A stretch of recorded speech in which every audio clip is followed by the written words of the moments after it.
Drekelsjuw. Ja, dat betekent eigenwijs in het Twents.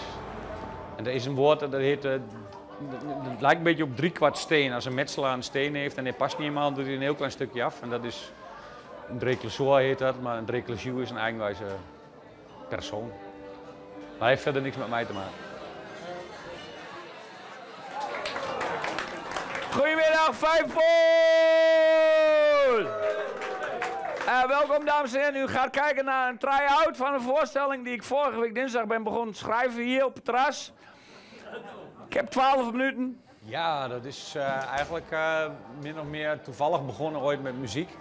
Volgens mij de allereerste keer dat ik hier gespeeld heb was samen met The Kift. En toen heb ik Jan en Connie ontmoet, die hier al heel lang op zitten. En toen ben ik zelf met een bandje gaan spelen. En op een bepaald moment had ik zoiets van, ja, misschien is het wel leuk om hier theater te gaan doen in de middag. Want we hadden in het begin nooit iets overdag hier. En dat doe ik nou, ik denk, bijna 10 jaar of zo. Dus dat bevalt uitstekend.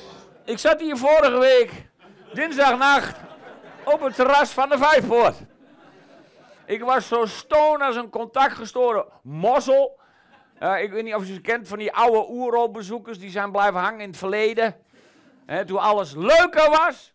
Van die mensen die nog steeds elke avond aan het dansen zijn op het groene strand. Ik heb het wel. Ja, het is altijd, het is maar €5, hè.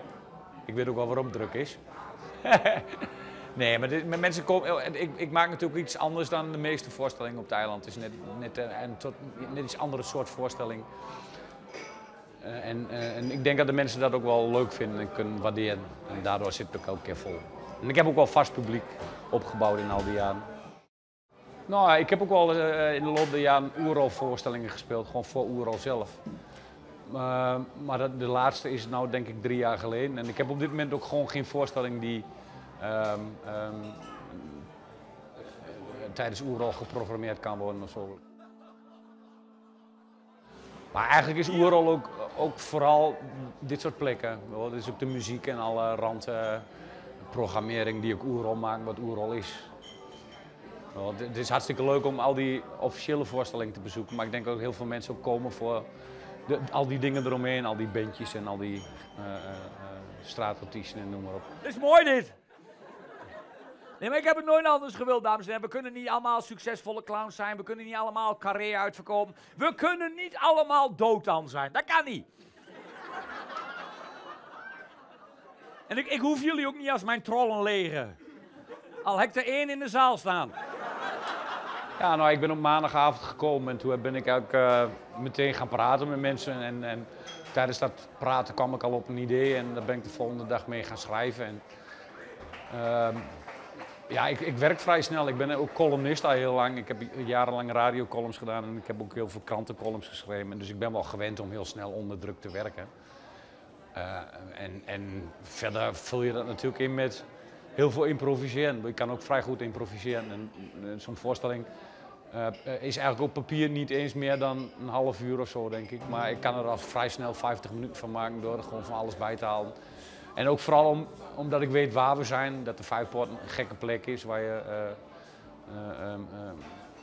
altijd rare dingen en je hebt altijd rare mensen in de zaal zitten, niet eens zoals vandaag ook weer.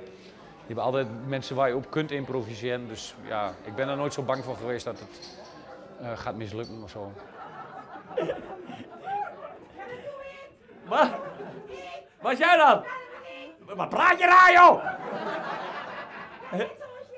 Ja, maar ik word ervoor betaald. Er zat in dat flesje geen water, dat weet ik zeker. Wat? Er zat geen water in dat flesje van jou. Er zat gewoon je lever in. Wat? De lever. Je wil echt een confrontatie met mij aangaan, of niet, geloof ik? Dit is gewoon water, het is maar blauw. Ja, dat staat erop, ja. U bent toch ook gewoon vrouw, of is het... Tenminste, dat staat erop. Kijk, hier komen de afloop natuurlijk ook alle theatermakers komen altijd hier op het terras. En daar ken ik er ook vrij veel van. En het is ook leuk om met die mensen te praten over de thema's van Oerol, over wat ze zelf aan het maken zijn of wat ze willen gaan maken. En dat inspireert mij ook weer. Daar krijg ik wel ideeën door en dat helpt mij ook weer om een programma te maken.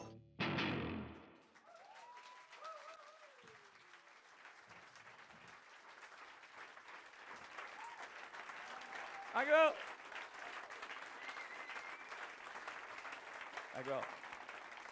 Helemaal te gek. Dankjewel.